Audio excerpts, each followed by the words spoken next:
Let's bring you now more on the NATO allies announcing they've started transferring those F-16 jets to Ukraine and stepping up those promises to Kyiv on eventual membership in the alliance as well. We're going to cross to Kyiv, talk to our correspondent who joins us from there, Emmanuel Chaz. Emmanuel, the good news for Ukraine then, the F-16s are on their way, a new batch of military funding as well.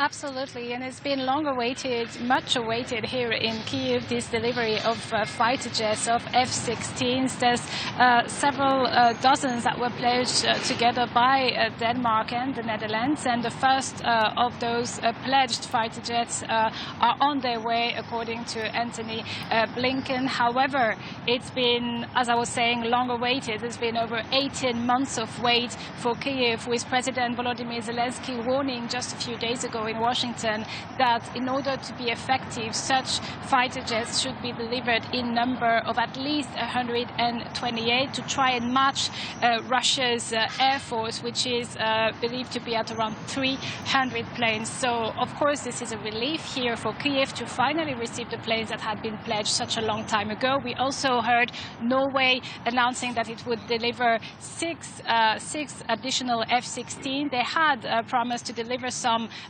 late last August 23, but they hadn't specified the number.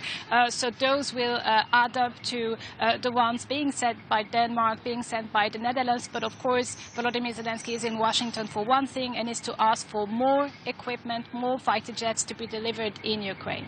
Yeah, Zelensky had been hoping, hadn't he, Emmanuel, for a multi-year commitment, though.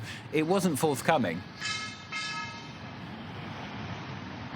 Absolutely, and this is why we see the strategy here in Kyiv has shifted since last year from asking NATO to have this global strategy to bilateral agreements. There's over 20 bilateral agreements which have been signed by Ukraine with allied countries. I'm thinking about the UK, which was one of the first, Germany, France, and also a few days ago only with Poland. I will just give you an example. The Polish government had already delivered 44 military aid packages to Ukraine, but it has now decided to enter a security agreement, bilateral security agreement, and especially in uncertain times politically, when we see that Ukraine, of course, has all eyes set on the American presidency election, presidential campaign in November. We see that those agreements, bilateral agreements, are designed to try to ensure a continuity of